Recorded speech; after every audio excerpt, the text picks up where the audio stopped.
The good old clap, take one. That's right. How many of you knew what you wanted to be when you were 7 years old? I did. I wanted to be world champion. Hey, is there honesty involved in this podcast? Can we be honest? You can shut your fucking lips. And then I'll just say, put them up, what? Let's go. He's like, you look too pretty on the wave. Get ugly. We can talk about DMT if you want. I thought you were boxing. All right, we have two-time world champion and Narrabeen icon Damien Hardman on today's episode of The Lineup. Duma, thanks so much for joining us today. Thanks, Dave. Good to be here. Finally. Finally. Yeah, for sure. How are you doing today? Where are you today and who are you hanging with? I'm just at home. It's a Saturday here. The Newcastle event just finished, so I watched a bit of that. Had a surf this morning. The waves are actually really good today at Narrabeen. Sort of 4 to 6 foot, solid 6 foot, south swell. Probably one of the better surfs I've had in the last 6 months, actually. So good start to the day. And then come back and watch the finals of the men's and women's at Newcastle. And that was pretty epic too. Yeah, that was excellent. We're going to get to that in a second. But as a two-time world champion, you've undoubtedly been on our Tier 1 shortlist for lineup guests. But in the process of scheduling you for today, another topic emerged. In early March, the Girls Can't Surf documentary was released in Australia. And this documentary chronicled the journey and challenges of professional women surfing from the 70s, 80s, 90s, and into the modern era. And the film depicts the world's best female surfers struggling to attain quality conditions to compete in, financial support from the surfing industry, and general acceptance from the surfing world. And you yourself are depicted as one of the film's antagonists in a way, with sound bites from that era, including, quote, "I think the women, just need to look like women, look feminine, look attractive, dress well as, I don't want to go and say something that puts shit on them. I think there are some really good women surfers, but they'll never get close to the men." Now, this isn't a part of the story that we would intentionally ignore during our conversation with you, so we thought it'd be the right place to start. So have you seen the Girls Can't Surf documentary yet? I have seen it. I thought it was a really good movie, really entertaining. I thought it was a good depiction of the journey that the girls have had. I pretty much lived that journey with them. So it was pretty much all the girls from my era. So unfortunately, I was one of the antagonists, as you said, which to me was a little bit disappointing in the way I was portrayed. But, I own the comments I said in the movie. I think if you look at them, I know when they were said and what context that they were said in.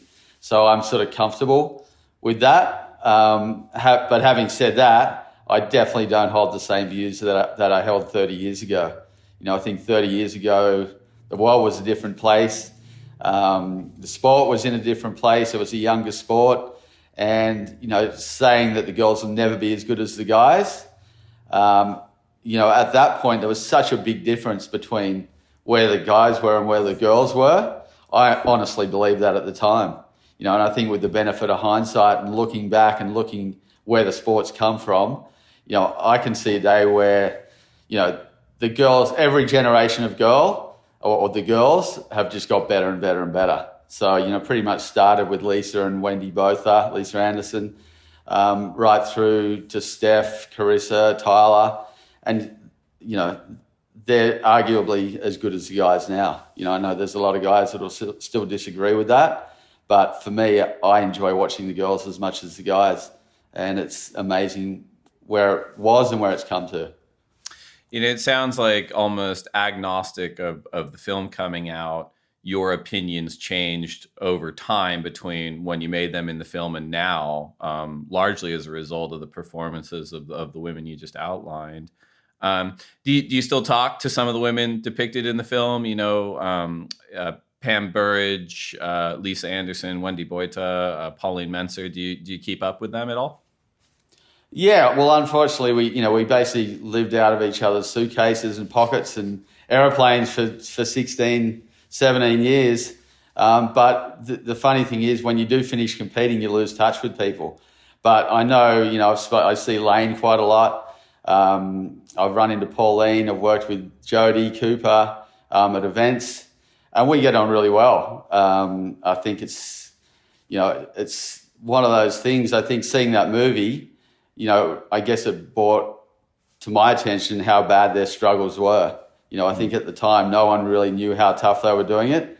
But having said that, I think back in those days, surfing was a young sport, and there wasn't too many people who were making good money. It was the top probably 4 guys and probably the top 2 women, and then everyone else was struggling. So it was the guys did it tough, the girls did it tougher. So but I to answer your question, I do try and keep in touch with them, but we don't see each other that often.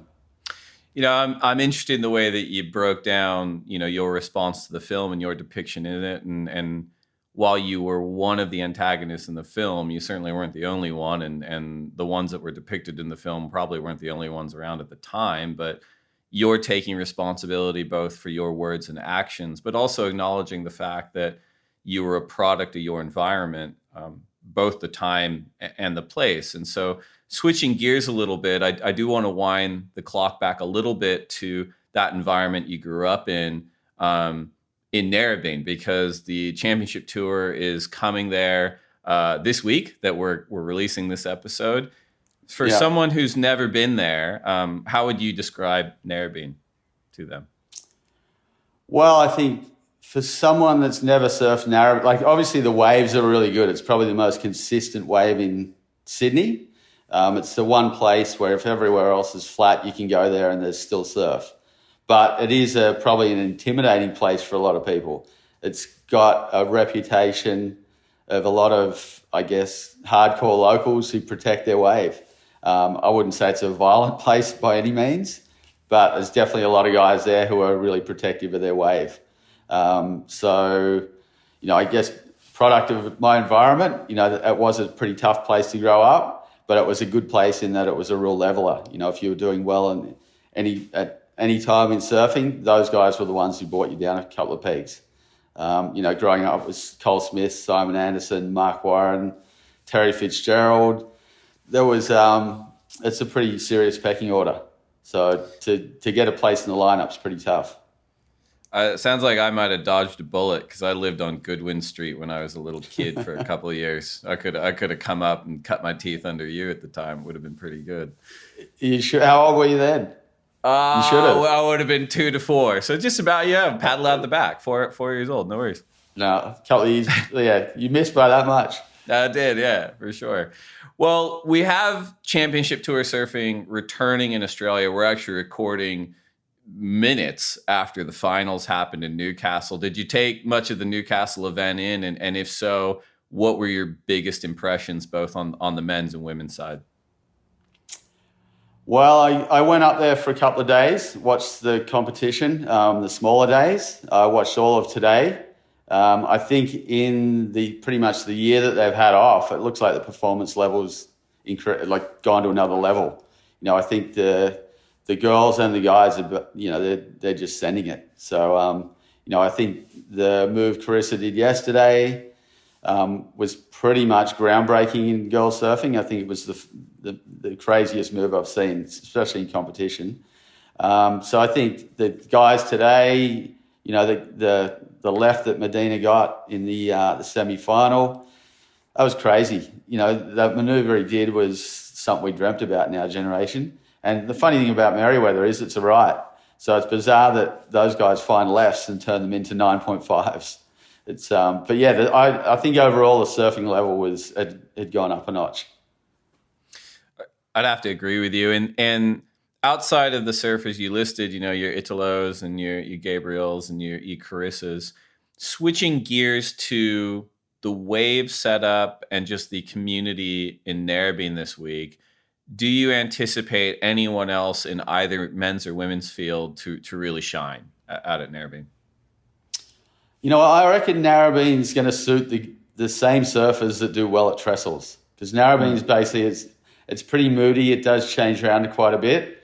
At Narrabeen, you got a real variety of conditions. You can have long barreling lefts, or you can have small little rights running into the mouth of the lake. So it's really tidal. So I think it'll really depends on how the conditions are. But I reckon the guys that normally do well at trestles, I'd say Julian Wilson, Geordie, Smith, I think the Brazilians, Idlo, Felipe, Gabriel, I think they're going to be the guys that are going to stand out.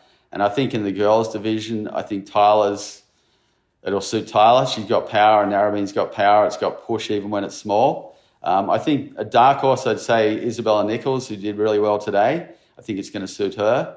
But I think in the girls division, Steph and Carissa, it's hard to go past those girls as well. And a couple days ago, we got word that Mick Fanning, 3-time world champion, is dusted off his contest jersey. He's shedded the dad weight and gotten fighting fit, and he's taken the wild card for Narrabeen. What do you think of Mick's chances against the current top 34? Look, I saw Mick surfing up on the Gold Coast about 3 weeks ago in the Kira Teams contest, and I was surprised how fit and how in tune he looked. He was ripping. But what I know from experience, when you actually come back, you realise that while you're still surfing as well as you ever have, the guys that you're competing against always sort of go up a little bit. They sort of go to the next level. So I think Mick's going to do really well. I think they're all going to be fearful of Mick. I think he's a real cat amongst the pigeons, and he's going to be surfing against the top guys early. So I think he's got nothing to lose. I think his attitude's good. So I think he's a guy that's going to do pretty well. But, I think you look at Idolo's performance today and Gabe's, is he going to be surfing as quick as them? Maybe not, but he's definitely going to be as smart as them. He's a wily competitor, so I think his chances are good. And if it's a little bit bigger and it's got push, Narrabeen can be more of it suits guys that are on a rail, so guys with a little bit of power. So I think it'll suit Mick if it's like that. Mick, to me, strikes me as one of those guys that maybe more so than former surfers that come back and have a taste of it through wild cards or QS campaigns. He seems to be a lot more eyes open about the talent level that's on tour these days, his own talent level, which I would argue is maybe as high as it's ever been when he's as fit as he is right now, but also just being very in tune with what his strengths are and honest with himself about what they aren't. Whereas maybe in the past, you've seen people that kind of have the delusion of, well, no, I'm still good enough to do this. I'm going to go toe to toe with someone. But as you said, the approach to wave riding has shifted so much since Mick's title years as well, even with what we saw in Newcastle. Yeah, well, like you said, Mick's in tune. He knows what's going on. He's no dummy. So I actually don't think Mick would have taken the wild card if he doesn't think he can win the event. And he's one of the hungriest competitors I've ever seen. He's smart, and I think he's going to do pretty well. So I totally agree with him getting a wild card. I think it's great for the sport. I think it's good that those champions are still in touch with the sport, and they, after a couple of years off, they can still come back and cut it with the young guys. So I think in terms of creating interest, it's going to be great. It's going to be good to see. It's just another bit of the puzzle that's going to keep everyone interested. I'm totally with you. I want to bring it back to the genesis of the Iceman and your pre-competitive era. Where were you born? What was your family like, and how did you get started in surfing, Duma? Well, I grew up in Narrabeen. Started surfing when I was probably about 8 years old. The first board I ever got, I found at the local rubbish dump, which was sort of down the back of my house, about 500 meters away. And that was just a board I found at the tip, and my next door neighbour surfed. He took me to the beach, got me into it. My parents weren't surfers. I was the only surfer in our family. I was the oldest of 5 kids. And the rest of my family, my brother surfed for a little while, but the rest of the family, none of them ever surfed. My dad was a clubby, so he was always at the beach. We spent all our summers at the beach, but pretty much I was up one end with the surfers, and my brothers and sisters were down the other end with the clubbies, doing nippers and stuff like that. So I was sort of an alien. And I guess when I first started, my parents thought that surfers were the bad guys. They were the guys doing drugs at the other end of the beach, and all the hippies and stuff like that. So they looked at surfers as aliens, as a lot of people did. So I sort of broke the mold in our family. So this would have been early to mid 70s, late 70s is when you were surfing in Narrabeen? It would have been like early 70s. Yeah, I remember the first Coke Classics and the first surfer bouts when they held them at Narrabeen. I was like, I still can't believe I was actually down there that young watching them. I must have been at school, or it must have been school holidays, but I was there watching them when I was that young. So I was just like every other little kid at every beach that's just, you got your heroes and you're obsessed with surfing and you're obsessed with the lifestyle. I remember when I think I was 8 years old. I've actually got a photo of it. I lived up the road at Warriewood, which is about 500 metres from North Narrabeen. And me and my friend, we rode on our push bikes down to Narrabeen because he was buying a new vest. And it was a second-hand vest from a guy he knew who was a little bit older. And he bought the vest for 50 cents.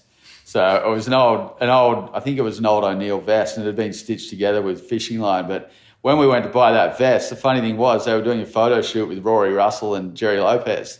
And so I ended up doing a Golden Breed ad with Rory Russell and Jerry Lopez that day. I think it was about 6 of us that did it. And we got paid the grand sum of $2 between all of us to do it. And that got us a can of Coke and a packet of Twisties. And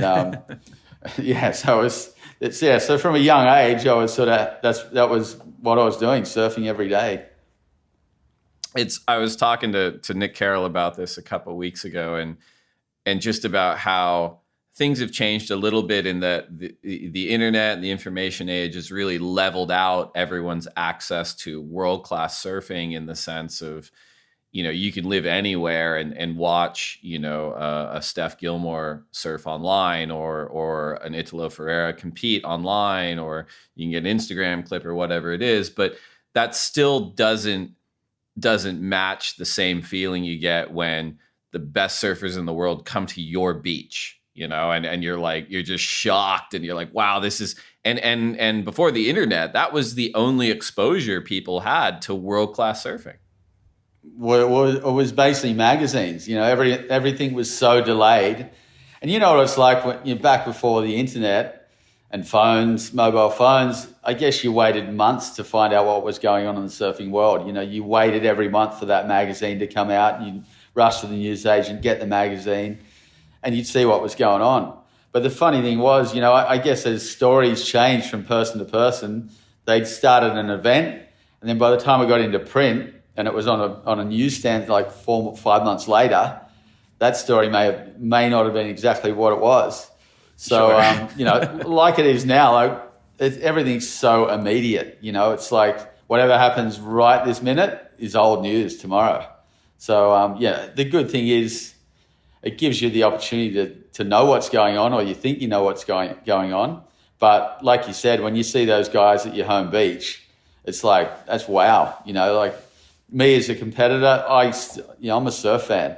I get stoked when I see John and all those guys surfing at your home beach.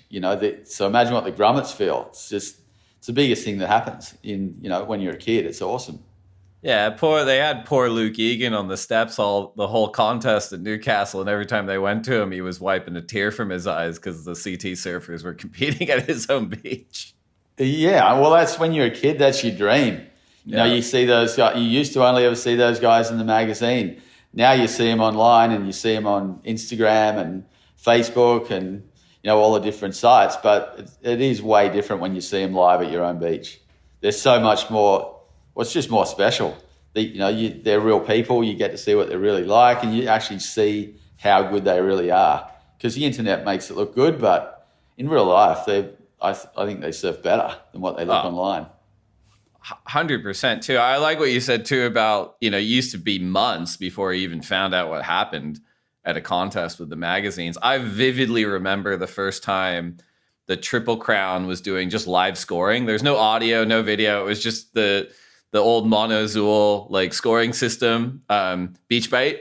And you just see the scores drop, and I'm like, I'm not going to class today. And my friends were like, what do you mean? I'm like, I'm watching the scores come in. I'm not going to have to wait. This is like, my mind was blown. The comp's on. What are you thinking? I'm just watching these little numbers drop. Yeah, it's amazing where it's come from. But I guess it's the same. It's basically the same sport. In a lot of ways, it hasn't really changed. It's the same. Everyone's out there competing, doing the same thing, trying to get 2 waves, trying to surf them as well as they can. But, that's really one of the few things that hasn't changed. How you see it, you perceive it, and that's all different. So how did you start competing in surfing? And was this in the same time frame? Like, what age were you when you started competing? The first comp I went in was the Pro Junior. They used to run that at Narrabeen. I think that must have started in maybe 1977. And I think I was 11 and I did a beach entry. The only reason I went in it was because every competitor got a free case of Pepsi. So I was the last heat of the day and they ran out of Pepsi when I got through my heat. So I was pretty bummed. But, that's when Joe Engel and Tom Carroll were competing. They were a few years older than me. And when you're like 11 or 12, 3 years seems like 2 generations. So, to get to see those guys surfing at your home break then was amazing. But, so I got into it. I surfed in the Pro Junior. I actually got through my heat, surprised myself, and then just started competing in the local events, the state titles, the Aussie titles. There was a lot more amateur events when I was young. So you had your school program where you'd start in your region, then your state, then you'd go to the Australian titles. So I did that, and that was just like a natural progression. Started to do well in those, and then went to the World Junior or the World Titles in California at Huntington Beach in '84. And I was a junior, and I won that. And then pretty much after that, that was the first year I'd had off school, and I figured if I won that, then I'd try and see how I went on the Pro Tour, give it a couple of years, and if it didn't work, then get a real job. But luckily, it all worked out. Well, you mentioned being the only surfer in your family. Your dad was a clubby, and your brother surfed a little bit. But were they supportive of you? It's at this age, I guess, as a junior, like pursuing a career as a professional surfer, or were they giving you a little bit of rope to say, like, yeah, if you can do it, fine, but if not, you got to get a real job? Yeah, they never saw it as a career. I didn't either. I surfed for the love of it. I just surf because that's what I like doing. And I think I never really entertained it as a career. I remember doing work experience at school, and the plan was to be a pastry cook. And I was going to do that because pastry cooks worked early in the morning, and they were finished by 10 or 11, so you had the whole day to surf. So I did that for work experience at school, hated it, and then went, shit, that's not going to work out. I better find something else to do. So my parents, I think my dad actually thought, hey, this thing could be all right when I was about 16, and I won $2,000 in one of the Pro-Am events and brought home a $2,000 check. And he was like, wow, that's pretty good. It's more than I earned this week. So, I never really looked at it as a career. I just surfed because it was something I loved doing. So, one thing led to another, and the rest is history. What did you hate about your pastry chef apprenticeship? I just remember the guy who was training me he used to make pies. So my job, he'd fill the pies, and my job was to put the lid on the pie. I remember he used to hang there with a cigarette hanging out his mouth, and it would just burn. He never smoked it, but every now and again, the ash would drop in a pie, and I was like, "This is not good." And my job was to actually pick the ash out of the pie after it had fallen in there. And this was at a really well-known, reputable cake shop that everyone thought the pies were really good. So that was sort of the end of it for me. Never ate another pie at that place again. Secret ingredient. I've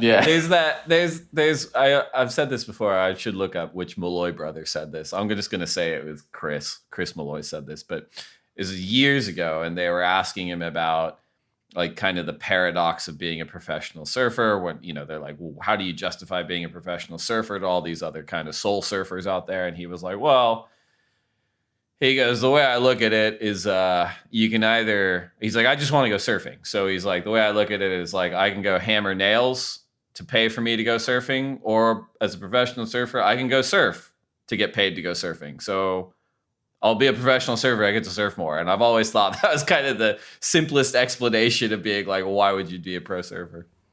Well, that was actually sort of, I used to think when I actually started to surf and it looked like it was going to turn into a career, it was really a means to an end. I just figured it was a good way of being able to travel the world and surf good waves. So even though a lot of the contests weren't held in good waves, we had a lot of contests back then that were held in great waves. So to me, it was more like a means to an end to do what you love doing. So I think it's a pretty good analogy. Well, I want to get into your specific championship tour career, but first we're going to take a quick break to get a word in from our sponsors. We'll be right back. All right, so we're back in the mid-'80s. You've just won the junior comp in Huntington Beach, and you've decided to turn professional. How old are you? Who are your sponsors? And what is your mindset? Are you thinking, I'm going to be a world champion? Or are you just like, I just want to travel the world and surf good waves? I won the junior amateur world title in Huntington. And I guess my plan was, if I did well in that, I was going to give the world tour 2 years and see how I went. So I pretty much won that halfway through the year. The rest of the year I came home to Australia, just trained and got fit and surfed and competed. And then I basically went on the tour in 1985. And that was my first year on tour. I did that with Barton Lynch, took me under his wing. I was only 18, 19 then, so I didn't have a license. So everywhere we went, you needed to rent a car. So Barton was a little bit older, so he was the driver and I was the passenger. So I thought I'd give it 2 years on the tour, and if all things went well, then obviously I'd compete as long as I could. So I did. I think I got 16th the first year on tour, or 17th actually, and 16 used to qualify, so I missed out by one spot. And then a couple of people got injured, so I got a couple of sort of equivalent of today's injury wildcards. And then I think I got 6th the second year on tour, and then won the world title in the third year on tour. So it was a pretty rapid rise, I guess, for the first 3 years I had on tour. It was sort of one of those things that just happened. It happened so quick, I never really had time to even think about it. And I look back and go, it all happened so quick, you sort of feel like you missed a little bit of it. I look back and pinch myself going, it was the pinnacle of what you wanted to achieve once you put your mind to it, but it was over so quick. And I think when I won my second world title, I definitely enjoyed that way more because I guess I'd been there and I was a little bit more relaxed in the position I was in and enjoyed it a lot more. Yeah, because what? So 3 years, I want to go back to the 87, 88 season because it used to run over the calendar year. When you won your world title, you'd only been on tour for a couple of years. So what, you're 21 when you won your first? I was 21, yeah. So I was young, and I was a young 21. I was pretty quiet as a kid. Always kept to myself. So I was pretty much introverted. So I think, I was 21, and it just happened. It was sort of bizarre. I remember that before I actually won the world title in the last 4 events were in Australia. I went to Hawaii, had a really shitty year in Hawaii. We left Hawaii and Gary Elkinen was in the lead. And I came home and the guy I was training with, a couple of guys, Greg Day, who used to surf on the tour, and he said, look, this may be your only shot to ever win a world title. He said, if you want to win it, you've got to put your head down, ass up, and just work your ass off, and you may have a shot at it. And I just went, yeah, that sounds about right. It could be the only chance I've ever got. So I worked really hard, and I reckon in that 4 months between Hawaii and the event starting in Australia, I honestly believe my surfing improved 30, 40%. So in that break, I remember coming back, and I remember Mike Parsons coming up to me and going, I can't believe how much better you're surfing than you were last year. So it's just, one of those things that happened quick. Well, and you're so young. A comparable that a lot of people talked about, even in this last Newcastle event, is Morgan Sibilic. Like people saying that the year that Morgan qualified, he didn't even make the Merriweather board riders team, but actually having the year off because of COVID, he's gotten so much better, but he's so young, so and you were so young too. So it's like, it's one of those things where it's like, you're not even probably fully physically matured yet, right? So every few months, you're just getting that much stronger as a human being. Yeah, well, you're not mature physically or mentally, probably mentally more than Sure. anything. So I think 21 was pretty young to win a world title. Well, but and go on. Sorry. It was a different era then. I remember Sean Thompson being on tour, and he was 33, I think, and he was the oldest person that had ever been on tour, and he was the oldest guy by probably 4 years. Probably the average age when you retired was probably between 28 and 30. If you were 30, you were ancient. So everyone started a little bit younger then, I think. You left school and basically if you didn't you'd just go on the tour if you were a reasonably good surfer. It used to be cheaper to get on tour. I think the air ticket, you get a round the world ticket for like $3 or $4 grand, and that took you everywhere. So I think the whole age thing really shifted, and look at Kelly now. Kelly's nearly 50, and he's still matching it with the best guys in the world. And, I think I was the oldest guy until when I finished. I was 36, and I was the oldest by like 4 years. So I think the whole expectation of when you start and when you finish is all different now. I think you can start younger if you want, but most guys seem like they hit their straps a little bit older now. What was the high performance surfing world like in 87, 88? And the reason I'm asking is because when someone's so young, typically, when someone so young wins a world title, they are like a performance shifting talent. It's Kelly Slater or Gabriel Medina. Did you see yourself that way as a surfer, as sort of like I'm young, but I'm surfing so much better than everybody and differently than everybody, and I'm actually ushering in kind of a new way of surfing? Is that what happened in 87, 88? No, I don't think so. I think mine, Barton's, probably Tom Curran, Potts, our generation, I think it was the way they scored surfing was different.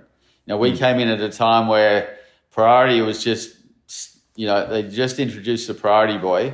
They used to have man-on-man heats. They weren't that old, but they used to score 4 waves. So it was as much a race and about fitness as it was about your actual surfing. You obviously the best surfers were still the ones winning, but you had to be a smart surfer as well. To get 4 good scoring waves in 25 minutes is hard.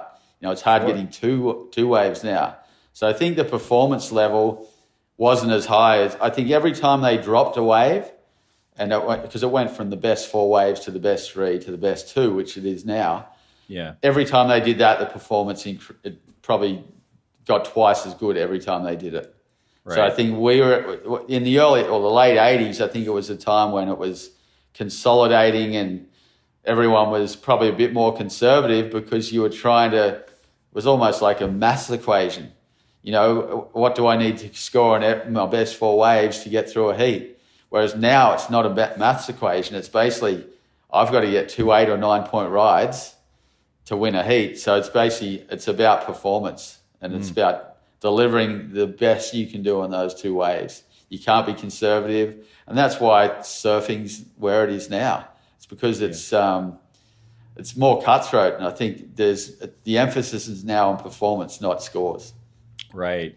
And there were so many events on tour at that time. I think there are 21 events in the 87, 88 year and 17 in the 1990 year and 91 year, excuse me.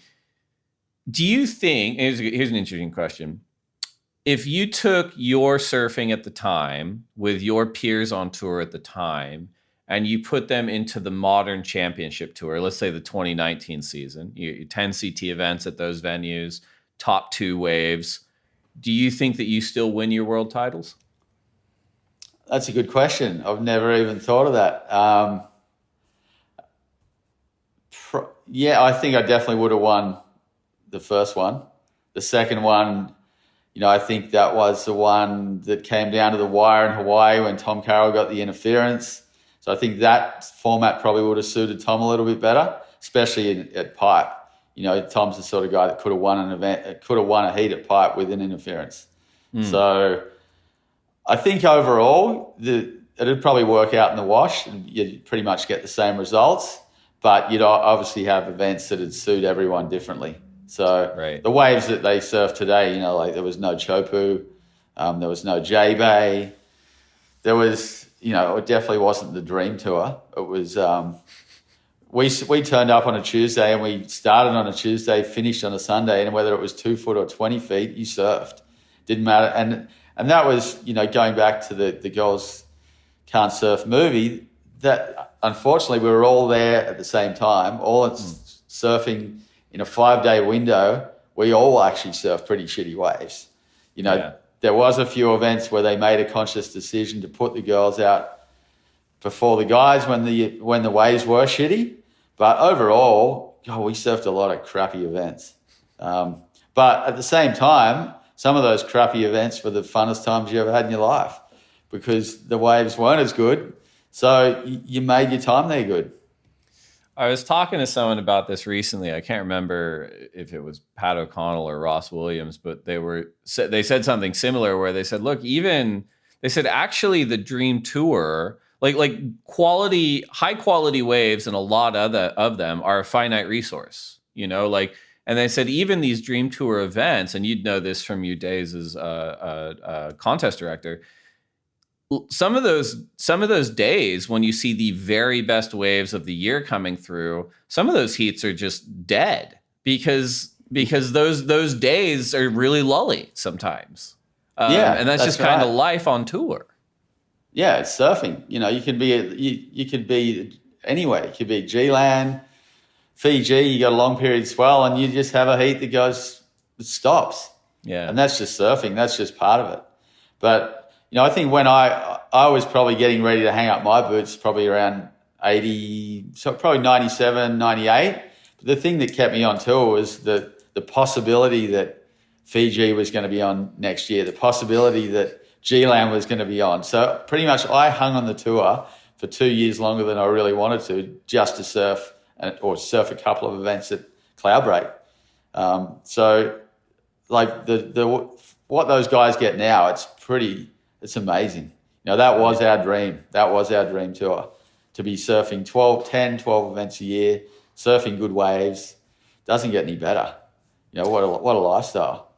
The way you described competitive surfing during your title run years of, best 4 waves, 21 event seasons, did you at the time, or even looking back, see yourself more as a very, very good competitor compared to being a very, very good surfer, or did you see them as like one and the same?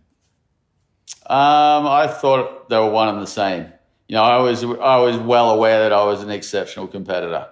I was for my generation, I think I was as good as anyone at actual competing. And I think that's why I got the nickname Iceman, was because I was a good competitor. I backed myself. I'd wait. I was smart. I knew what I needed to do to win, and more often than not, I did. I still felt that I was. I still felt that I was surfing really well. I felt like on my day I was surfing as well as anyone. But I was aware of the fact that there was guys who I was beating when I was the world champion that I thought were better surfers than me.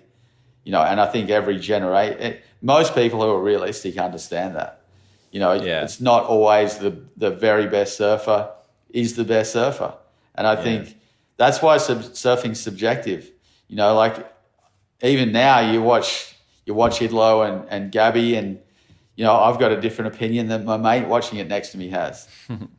It's subjective. What I like and what you like are two different things. So, I think everyone likes to watch different stuff. So, but yeah, I was well aware that I was a great competitor. It's interesting, right? Because you talked a little bit about the evolution of the sport, and you can kind of look back through the last 10 years of rankings on the men's and women's side. And I'm of the opinion that not only were you a great competitor, but a fantastic surfer as well. I've had the privilege of surfing with you a lot, and I think you still are. Thanks, But Dave. Obviously, there's been years where people are like, that person's a better competitor than they are a surfer, and vice versa. That person's a better surfer than they are a competitor. But if you look at the CT rankings over the last decade, there's not a lot of daylight between those things. You know, the best surfers are the best competitors and vice versa. And I wonder if that's a function of what you kind of outlined. Like, look, it's less events. It's the best two waves. These are in premium locations. And there's just not a clear distinction where you're like, that person is a pure competitor, but maybe not the best surfer. I think they're just. I reckon the guys in the last 10 years are better competitors. You know, they're better surfers and better competitors, and you can't be one without the other. I think the best competitor on the tour is Gabriel Medina. Like he is the best competitor I've ever seen across any generation. You know, what he did at Pipe the other year when he dropped in on his competitor, like that is to me I was like, the guy's a freaking genius. No one would have ever thought to even do that. You know, I was renowned as a good competitor. I was ruthless, but I wouldn't have thought of that. And that was just one of those spur of the moment things that I reckon wasn't premeditated. He just went, what have I got to do to win this heat? And he did it, you know. And so I reckon they're one and the same now. I think they're all good surfers. Even the guys sort of at the end of the guys from 20 to 30, I think that the difference between them and the very best guys is marginal. You know, I think it's probably just competition that separates them. I agree with you on your Gabriel read, because to me, he kind of represents the end, and I'm sure it's cyclical, it may come back, but the end of that phase on tour where people, they didn't want to lose while they were trying. You know, they were kind of like, oh, I'll go out and I'll surf my best, and if I win, lose, whatever, like I'm still getting paid.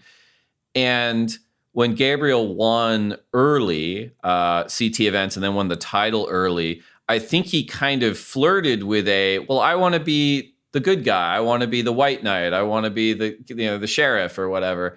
And I think he played with that image-wise. I think he played with that social media-wise. And then I think eventually he just was like, but that's not who I am. And then when he kind of accepted, like, I'm not ashamed of competing. I'm not ashamed of being ruthless. That was so liberating for him. And owning that, to me, he felt like one of the first guys of his generation to be like, I'm not ashamed to try, which a lot of the other guys kind of seem like they were. I think it's gone now, but for a few years, I think people were kind of shocked. I think, I wasn't probably close enough to it in those years you're talking about, but I know a lot of guys who are good friends of mine who were competing had that opinion. Like it was, you were uncool if you tried. Right. Yeah. And it was, to me, that is so foreign, because I believe if you're there to win. You know, that's your job. That's your job. And I guess the generation I grew up in, a lot of the events we competed in, you wanted to win so bad because you wanted to get to the next event. You know, basically you had to win to get to the next event. It wasn't like, you know, the money's a lot better now. And I think there was a period in surfing where a lot of those guys you're talking about, I think they were getting paid really well. So they didn't have a sense of urgency. And I think there was quite a few guys who were incredible free surfers, incredible surfers, but they just didn't have a sense of urgency or a sense of desperation because they were getting paid so well. You know, they were great free surfers, and that's what they were getting paid to do. And it was, I think those guys made it uncool to try. But you see it, like everyone's trying their guts out now. You know, everyone wants to win. You know, I think it's the guys now have got that attitude. They're probably closer and better friends than our generation was, but it definitely looks like they all want to win, and they'll all do whatever they have to do to win every day. You know, Newcastle to me showed that they're hungry, and that's why they're passionate. You know, the claims they're doing and the passion they're showing when they're finishing waves tells me they're hungry.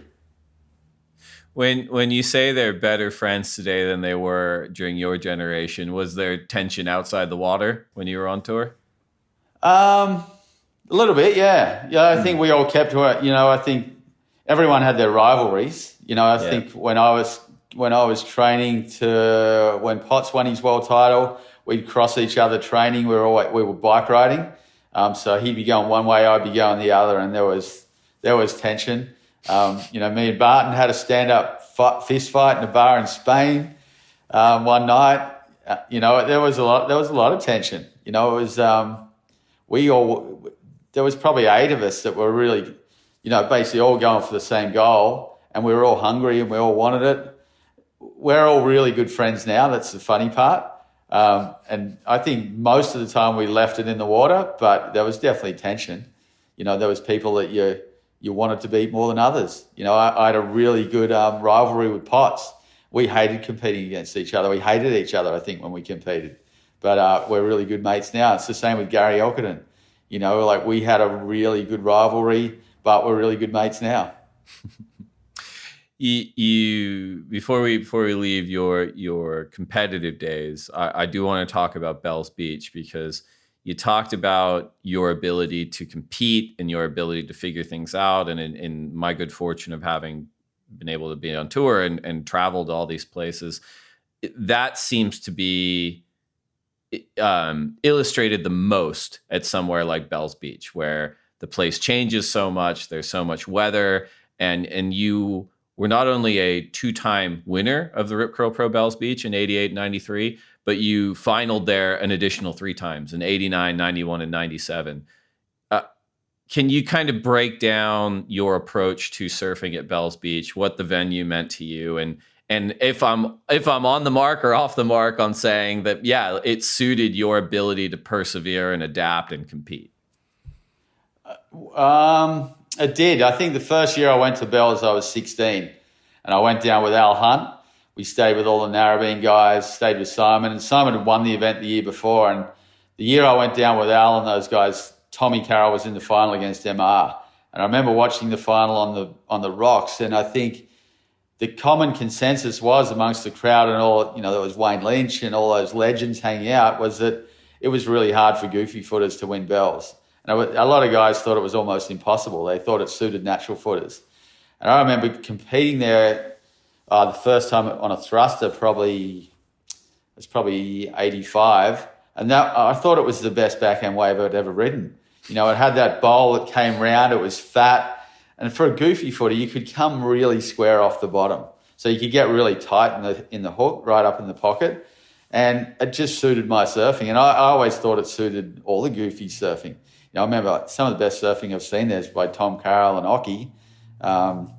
So I just always thought that no matter what, I've just felt really confident out there. And I had I'd been there a long time and had a lot of good friends. So I almost felt like it was a second home. And, Rincon was a terrible backhand wave. I hated Rincon. But even on its day, and when it was good, I actually felt like that was a good backhand wave. If I surfed there tomorrow, I would probably disagree with that. But I just remember always feeling at home. And I think Bell was quite consistent. You always got waves at low tide unless it was flat. And if you had a waiting period, you were almost guaranteed you were going to surf most of the event in the bowl. So I just felt comfortable there. And it was still probably, I think my boards really suited Bells. I rode boards that were a little bit longer than everyone else's. They had wider noses. I think my boards were like Medina's, they were a little bit more raw. And I think those boards really suited Bells, and Bells suited my style. Did you work? Which shapers did you work with sort of during your time on tour? And did you ever build your own boards? No. I pretty much worked with Greg Clough from Aloha Surfboards. He was my shaper through 95% of my career. And in the end, I started getting boards off different people and experimenting and looking for the magic carpet. But yeah, pretty much he built all my really good Bells boards. And my only claim to fame is when I think he was shaping my boards for Bells the year I won my first world title, and he was shaping me board after board, and I'd get the board, pick it up, just go, something wrong with it, we need to tweak it. And I probably tweaked 20 boards, and I felt really guilty. And I used to actually go in the bay and watch him shape my boards. I really enjoyed it. So I really understood my boards because of that.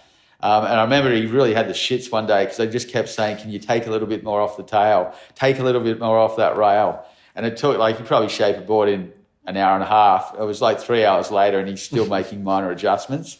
So he went out of the room. He had to get the phone rang and he went out of the room, and I got the surf foam and I started shaping the rails. And when he came back, I just pretended like nothing happened.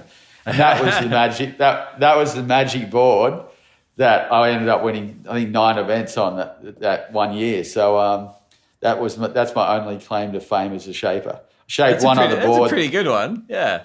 Yeah. So I always remind him of that. So, telling him we shaped that one together. That's right.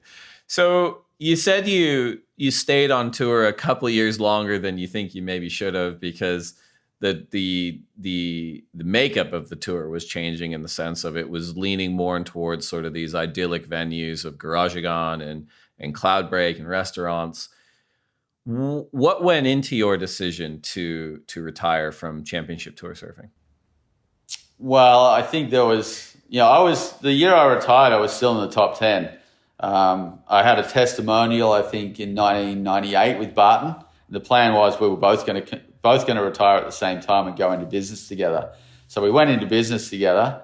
Barton, he was well and truly, he'd made up his mind. He was finishing no matter what. And I was on the fence. So we had this testimonial, and I thought I'll do the Australian leg, see how I went. So I did that. One thing led to another. Had a good start. So I ended up doing the tour that year. And then the next year was when they started going. Tabarua was going to be on the schedule. So I thought, I'm not going to quit this year. And then Tabarua was on the schedule next year. So I waited for that. And then I had another good year on tour. And then I waited for the next year.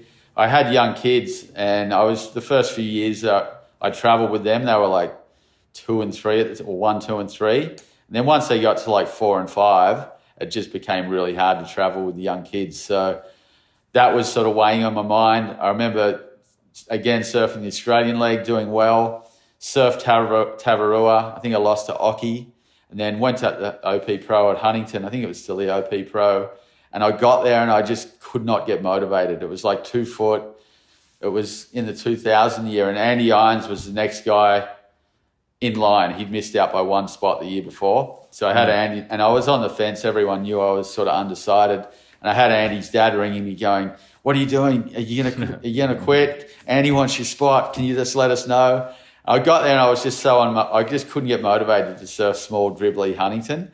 So I rang Andy's dad and said, "Yeah, I'm done. You can have my spot." So Andy got my spot, and the rest was history with Andy. So I always look back and go, it was just, there was a bunch of things that led me to decide to retire. And if I had to put my finger on 2 of them, I'd say having kids, being away from them a lot, and just the lack of motivation to want to surf crappy waves anymore. I think when you turn up anywhere and you don't want to do your job, that's when you got to give it up. Well, and I mean, you can look back now, and I guess it's a double-edged sword where you're like, I'm happy that I didn't get like bailed out off tour where I didn't requalify and I was struggling. Like, you finished and you're in the top 10, but then at the same time, you still have to have the strength to be like, yeah, I know I'm still good enough to be here, but I'm stepping back. Yeah, and that's what it was like. And I always, one of my childhood heroes was Shane Horan.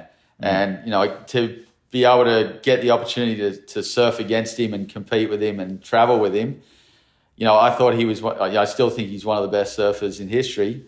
And I remember when he was falling off the tour, he couldn't give it away. Like, he really struggled to stop.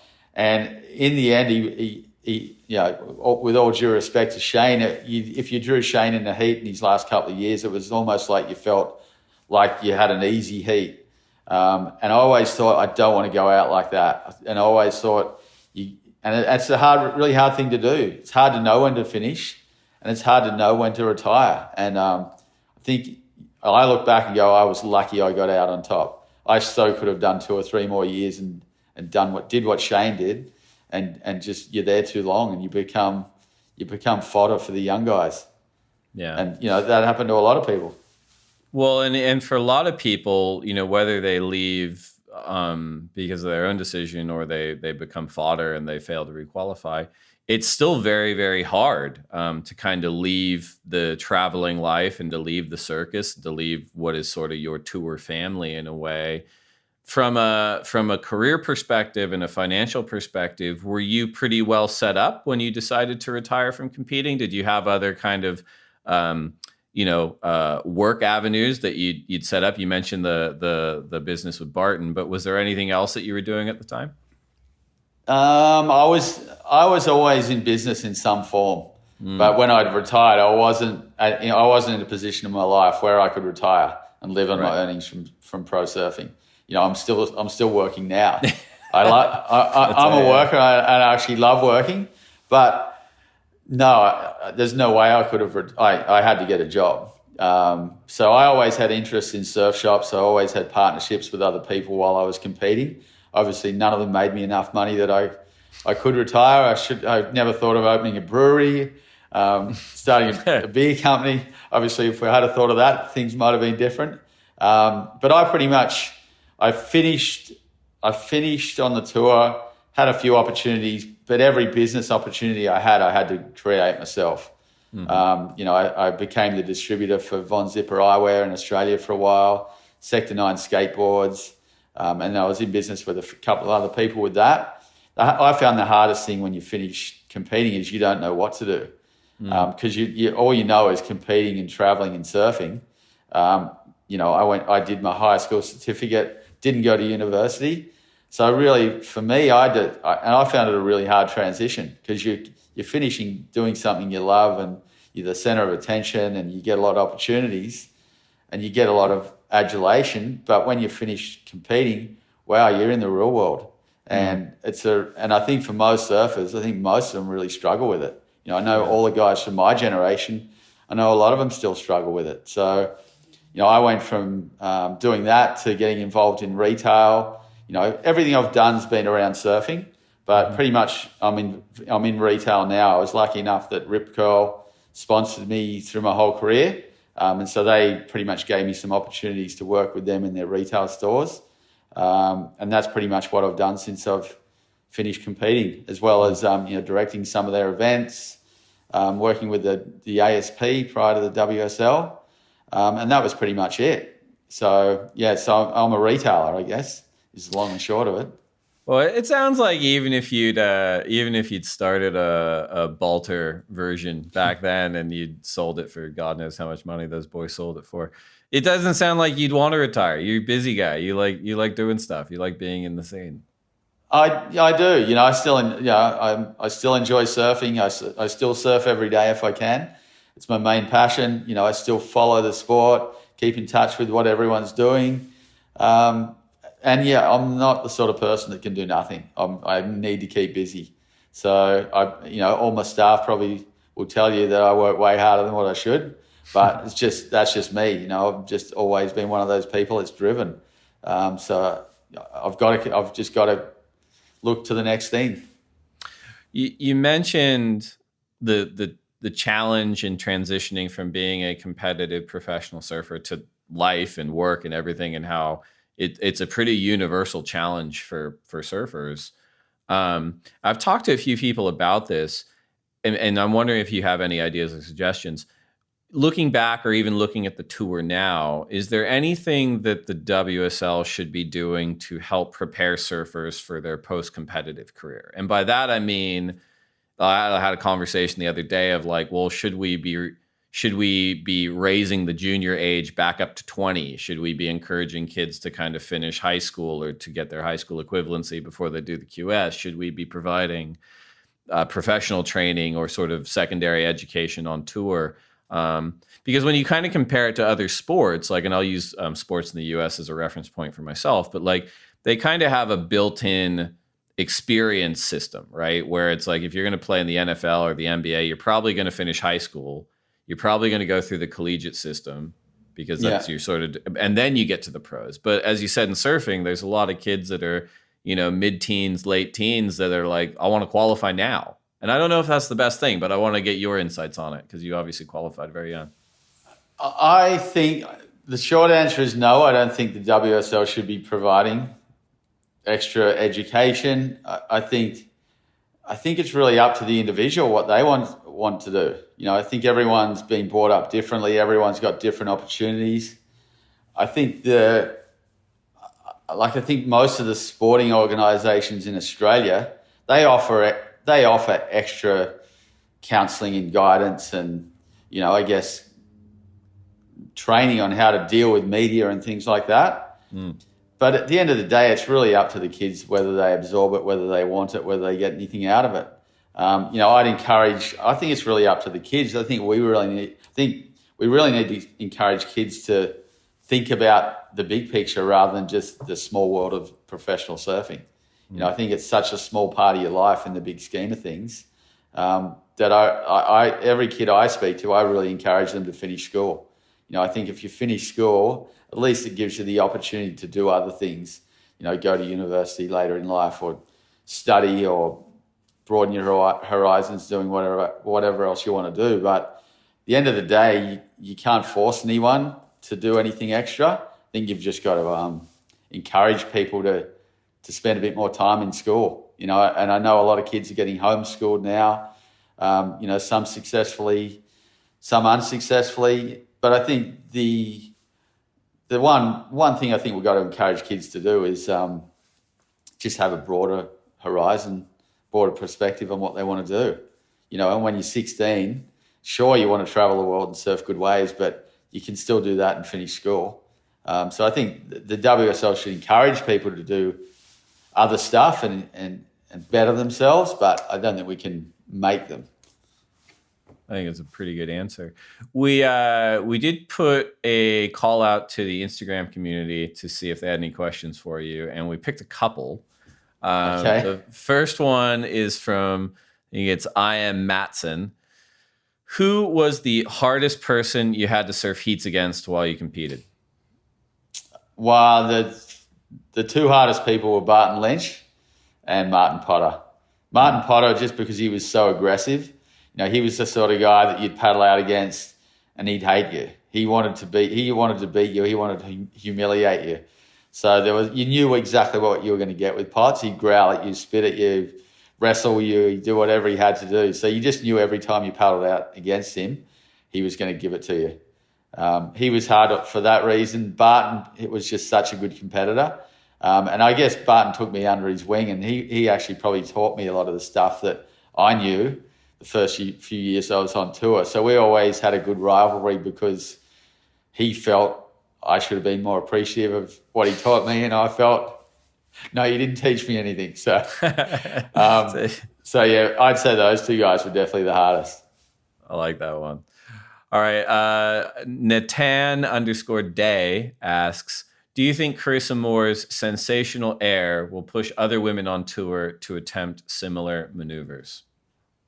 I think all the girls are attempting those maneuvers. I think they have been for a while, and I think they're going to take it to the next level. And you know, you look at Josh Kerr's daughter Sierra and Erin Brooks.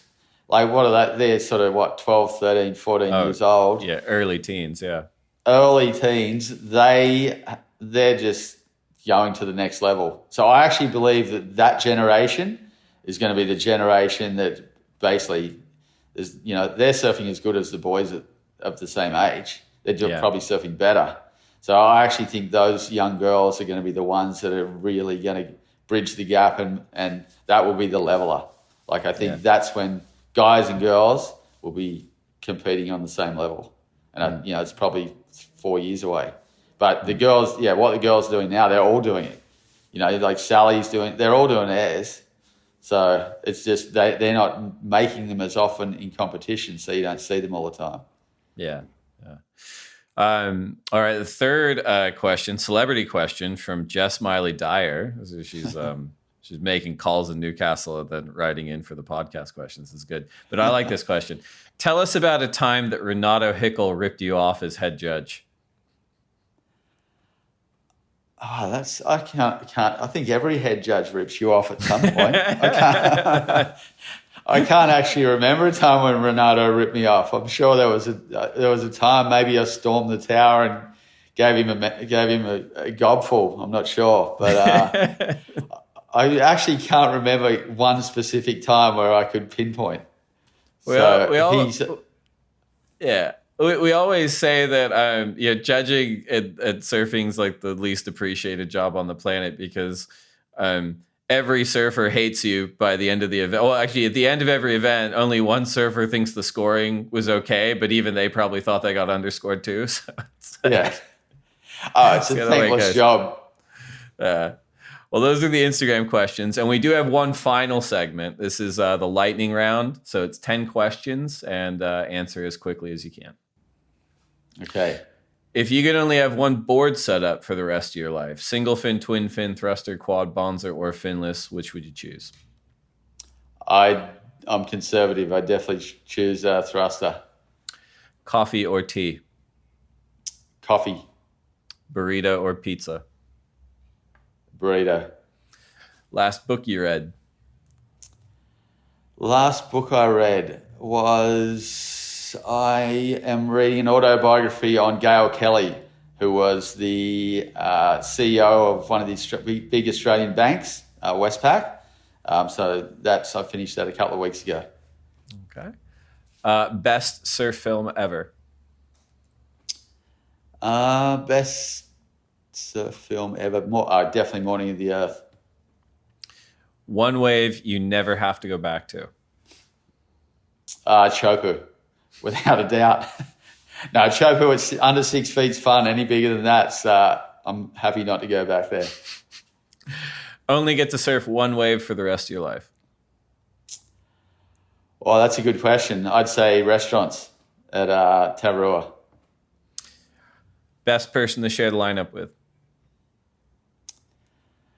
Best person to share the lineup with? I'd have to say one of my mates from Narrabeen, a guy named Craig Steffen, better known as Tookie.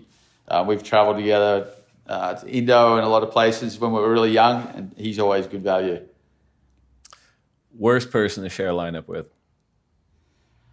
Probably Tom Carroll. He's just such a frother. You know, he just paddles straight back out, looks at the next wave and goes, "What do you reckon? What do you reckon? You going?" So Tom was always, and then if there was two of you in the lineup, he'd probably still go anyway. So couldn't help himself. All right, last one. Finish this sentence. I will next achieve a state of happiness by? Going surfing again this afternoon after I finish with the podcast, because I think the waves are going to be looking out the back door, and it looks like it's offshore still and 4 to 6 foot and pretty good. All right. Well, save some of those waves for this week when the CT comes to town. And Damien Hardman, thank you so much for coming on the lineup. We really appreciate it. No worries. Thanks, Dave. Thanks for having me. Good seeing you again.